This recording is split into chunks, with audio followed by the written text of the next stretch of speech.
Leilon Vaipe Village. A historical perspective and the case for Kuki, separate administration. Introduction. Leilon Vaipe, a Kuki village in the Kuki Hills, holds immense historical, cultural, and political significance. Its documented history, dating back to colonial times, underscores the legitimacy of the Kuki people's claim to their ancestral lands and governance. This article delves into the historical roots of Leilon Vaipe, the ongoing struggles of the Kuki people for recognition, and the pressing need for separate administration. Hill House tax records, evidence of long-standing Kuki settlements. The recognition of Kuki settlements under colonial administration is exemplified by records of Hill House tax payments. 1. 117111918. Leilon Vaipe had 37 households paying taxes, a testament to the Kuku's integration into the colonial administrative system.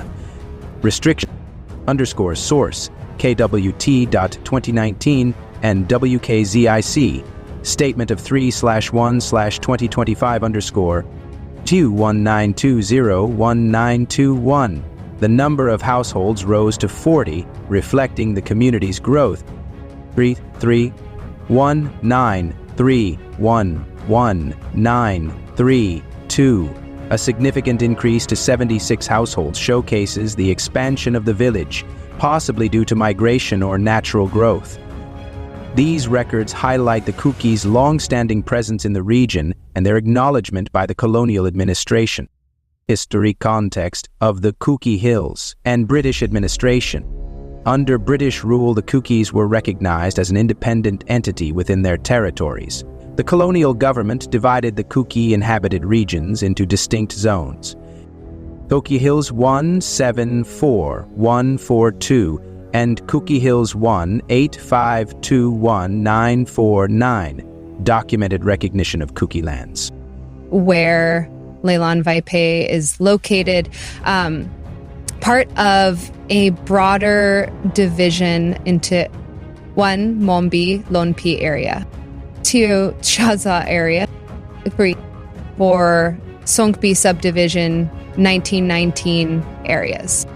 These divisions respected the Kuki's cultural and territorial integrity, with historical records validating their legitimate claims to the land. The case for Kuki separate administration. The demand for separate administration for the Kukis is not just a political aspiration, but a necessity grounded in historical and cultural legitimacy. The Kukis have endured systematic marginalization and attempts to erase their identity, often fueled by Métis politicians seeking to undermine the Kukis' rightful claims. The anti-Kuki propaganda perpetuated by Métis-dominated political systems has taken many forms. 1. Different tactics. Labeling Kukis as old Kukis and new Kukis to fragment the community. Encouraging old Kukis to align with groups like NSC and IM, undermining Kuki unity. 2. Demonization of Kukai, spreading false narratives to alienate Kukis from other tribal groups in Manipur, using smaller tribes to create conflicts and disrupt the Kuki people's collective demand for justice. 3. Biracial of historical identity, undermining the Kukis' historical presence and governance despite evidence from the British era and earlier. Métis politicians and the systematic subjugation of Kukis.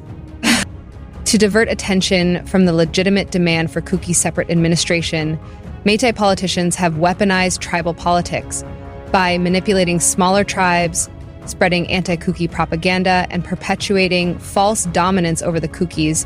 They aim to demoralize the Kuki people and suppress their rightful demand for autonomy. This deliberate subjugation is not only unjust, but also historically inaccurate. The Kukis have inhabited their land since time immemorial, as substantiated by colonial records. The creation of a separate administration for the Kukis is essential to preserving their identity, ensuring their political rights, and fostering peace in the region. The forged land lease agreement and Konsakhul dispute. The Konsakhul village authorities' use of a forged land lease agreement from 1920 exemplifies the ongoing attempts to delegitimize Kuki claims. The document, written on an invalid British India 2 Anna revenue stamp using a ballpoint pen, invented only in 1938, is a blatant forgery. The World Kukizo Intellectual Council, WKZIC, has condemned such acts and appealed for a fair resolution. This incident reflects the broader challenges faced by the Kukis, who must constantly defend their rights against false narratives and fabricated evidence. A call to unity and resilience. The Kukis must remain united against attempts to divide and subjugate them. Kukis are old for at least 15 million years. As we come together as one people, struggles of the need for Kuki separate administration is not just a political demand, it is a call for justice, rooted in historical legitimacy and the right to self-determination. And this article reflects the historical records and ongoing struggles of the Kuki people, aiming to shed light on the need for separate administration and unity among the Kukis. The views expressed are based on documented evidence and are intended to promote understanding and justice. A call to action. For more in-depth coverage of the Kuki people's history, culture, and current issues, subscribe to Zilingam Media's YouTube channel today. Stay informed and support the cause for justice and unity.